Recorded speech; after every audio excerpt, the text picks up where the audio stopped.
Hello everyone and welcome back to the WAA's workshop series. My name is Hunter Bullard. I'm the Executive Director of the Wyoming Association of Activists, and today we're going to be covering a slideshow entitled Just Do It, A Guide to Putting on Events. Now, even with that title, I unfortunately have to say that this slideshow was not written by Shia LaBeouf. I know, crazy, right? Alright, anyway, so today, like I said, we're going to be talking about putting on events. So, when you're putting on an activist event, you're going to have to ask yourself a series of questions, and it's, the series of questions you would ask yourself anytime you were putting on any event, really. So who, what, when, where, and why, and also how, and I'll get into more specifics here. So, who are you collaborating with? Who is going to know about this? Like, how are you going to reach out to the press? Who is going to be the people who are speaking at the event, etc., etc. So, throughout the slideshow today, I'm going to be using the WAA's past events as kind of case studies for you to look into. So, first of all, we're going to be looking at We're Still Here. This was our event last June, and it was the commemoration of the 50th anniversary of the Stonewall riots. So, as you can see, we had 6 organizations that helped us put us on. The event on, rather. Here's the WAA's logo. We also had the Casper Youth for Change, Casper Pride, Casper P Flag, the United Church of Christ donated their space to us, and Wyoming Equality helped sponsor the event. And as you can also see, we had special guest speakers. We had a festival and the commemoration ceremony, and we also had, like I said, we had the festival, but we also had someone filming the event. So obviously, all of these questions of who need to be answered in some way, shape, or form. So who was going to be our guest speakers? Who were we going to partner up with? Who were we going to ask to donate space? Who was going to organize the booths at the festival? And who was going to film? So for that, obviously, you're going to want to choose, organizations who have a past history of putting on events like the one that you are looking to put on, or even organizations who you are partnered up with, but you just feel that they would be interested in putting on that event with you.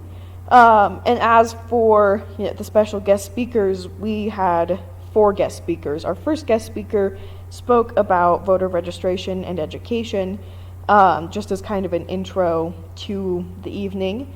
And then we had 3 guest speakers, one who spoke about her involvement with LGBT activism up in her hometown in northern Wyoming, and a trans man who spoke about his experiences growing up trans in Wyoming, as well as an older gentleman who was alive during Stonewall and who talked about the progress for people in the LGBT community between then and now. So we had some younger folks who were able to provide their experiences with activism and their lives growing up in Wyoming as members of the LGBT community.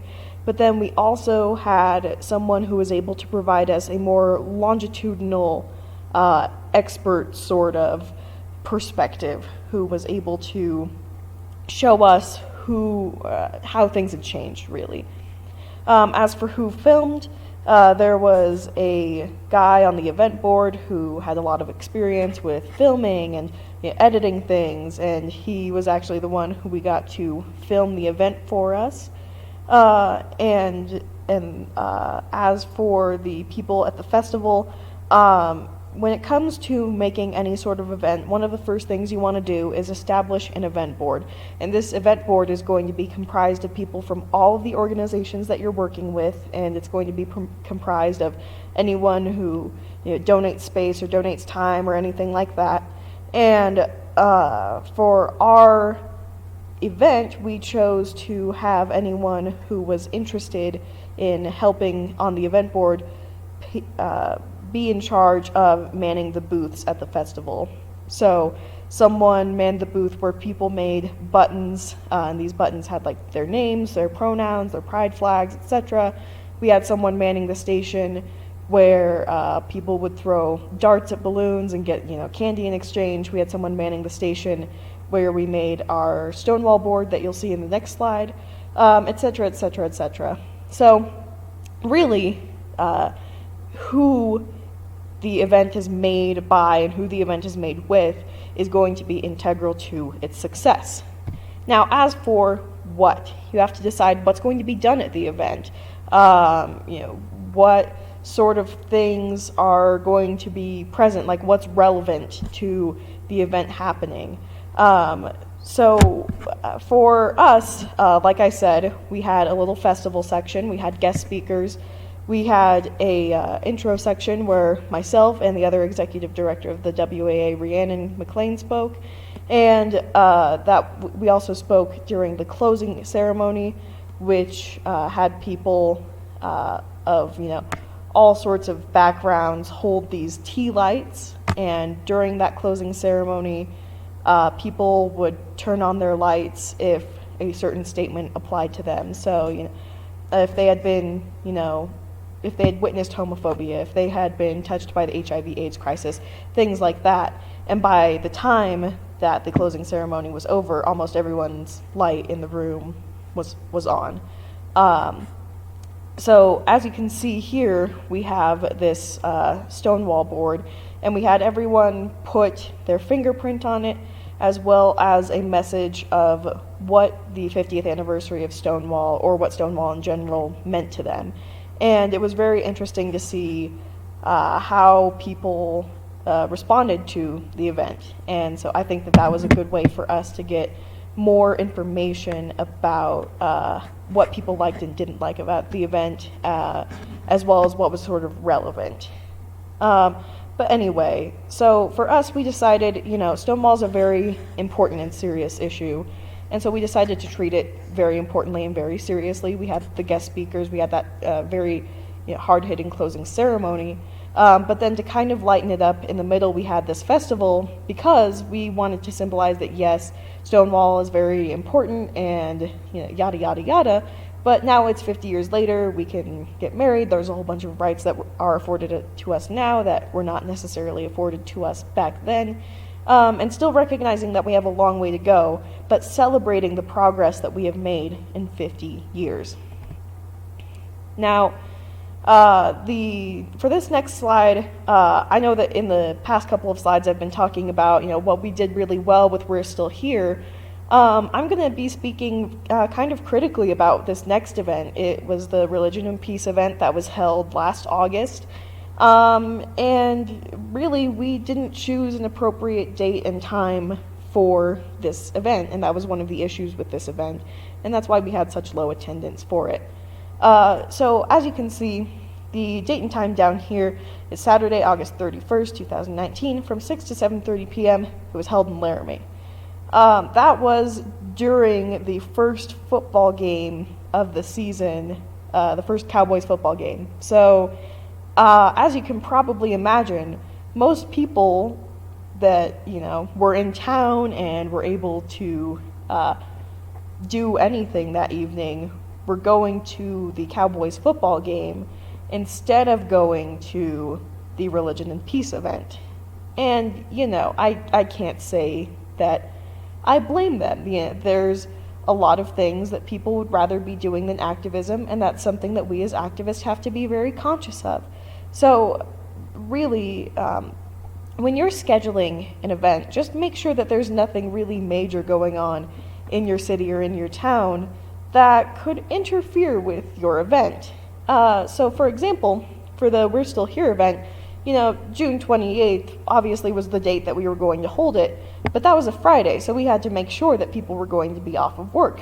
So we gave, people usually get off work about 5 p.m., so we gave them a good hour and a half after they got off of work to actually, get to the event and come and hang out with us and participate in the event. So Religion and Peace, obviously one of our main issues was choosing the when. Do not repeat this mistake, please. Where, choosing a location for events. So again, this is kind of something that I'll be speaking critically of, and that is for both of these events, we were actually donated space by the United Church of Christ, which is great, and we truly appreciate them for doing that. And there's nothing that anyone in the WAA personally has against using this space. But one thing to be conscious of is, especially with an event like Religion and Peace, which was supposed to bring together people of all different faiths and all different backgrounds and creeds and whatever, holding something like that as a church can be seen as somewhat exclusionary. So you have to choose an appropriate location for your event, which that might not have been the best location for Religion and Peace. Although, like I said before, we were very happy to have the space donated to us. The thing is, though, that we really just had to be more conscious of the goings-on of the event versus where it was held. I can also tell you that sometimes events are not going to be held in the place that you want them to be held.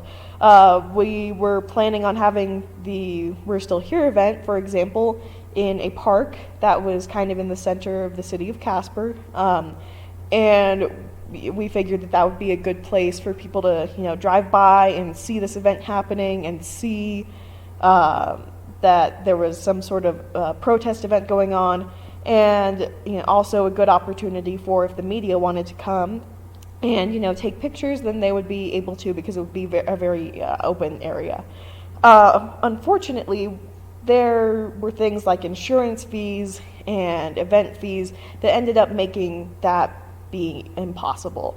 So, like I said, we were donated another space, and so that's what we chose to do. So if you get donated a space, then sometimes that's what you got to roll with, and that can be a good thing, that can be a bad thing. So just kind of be aware of what you're doing. And why. So basically, you have to have some sort of concern that led to the event taking place.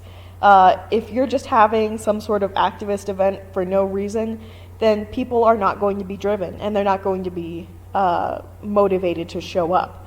So, for example, the Stonewall riots were 50 years exactly to the day prior to our We're Still Here event. That was a motivating factor, because that was one of the first instances of LGBT plus activism. And it was a good way to show, hey, this is the progress we've made. And in addition, June is Pride Month, so that allows more people kind of the want to go to activist events that have to do with LGBT rights. So holding that event at that time gave us a good why. And as for our Religion and Peace event, it was inspired by a tweet that we saw talking about how, hey, we should all get together, we should all join hands and sing Kumbaya and whatever, and we can basically defeat hate with love, because a little while earlier the president had been speaking about how Jews who vote for the Democratic Party were quote-unquote traitors, and had been saying hateful things about Muslims and Islam since the beginning of his campaign. So we figured that now would be a good time, or that moment in time would be a good time, because people would be motivated to show up because of the president's comments. And then as for how, obviously you're going to have to reach out to people, you're going to have to collaborate, and if you're not entirely sure how to do that, then go ahead and refer to video number 1, where I talk about collaboration and networking and how to do all of that. But then as for actually how to get this event going, one important thing to remember is setting a budget, raising funds, and keeping within that budget and using those funds to the best of your ability. So I've cropped out the organization who we were speaking with, but you can see this exchange that we had with an organization who we were asking to sponsor our event for the 50th anniversary of Stonewall. And if you want, you can pause and read through it. I'm not going to read through it for you, but there are many ways to collaborate, and there are many things you can collaborate about. So like these folks, we were asking for funds. We had to ask other folks, like the UCC, we had to ask them for their space for the Religion and Peace event. We had to, ask people if they wanted to be on our event board. We had to ask people. So really how you do this is, not so much just making this budget and sitting there and being really analytical about things. It's more about paying attention, collaborating, networking, and being polite and helping others and having others help you so that you can put on the best event that you can. So a couple more things to keep in mind is that, first of all, you have to use all of this information to make the event happen. If you don't have a who or a what or a when, then the event's just not going to happen. You have to have very specific goals and very specific guidelines in order to make your events happen. So just keep that one in mind. And then after the event is over, reflect. What worked and what didn't. The way the WAA does this is through internal event reports. We have our logo, we have the fact that this is an internal event report. We talk about the event basics, which is the name, location, date, and time. And we talk about the event and what happened at the event, and some reflections. So we speak about some problems that happened in the event, like the We're Still Here event actually started 15 minutes late. And so we also come up with solutions to these problems, which you can see here. Obviously, you don't need to do something as fully in-depth as an internal event report. However, you do have to do some sort of reflection because you're going to want to use that information in order to make events even better in the future. So, like I've told you, there have been several reflections that I've made even in the course of this slideshow about the Religion and Peace event and about the We're Still Here event. So those are some reflections that the WAA is going to use going forward in making our events the best that they can be.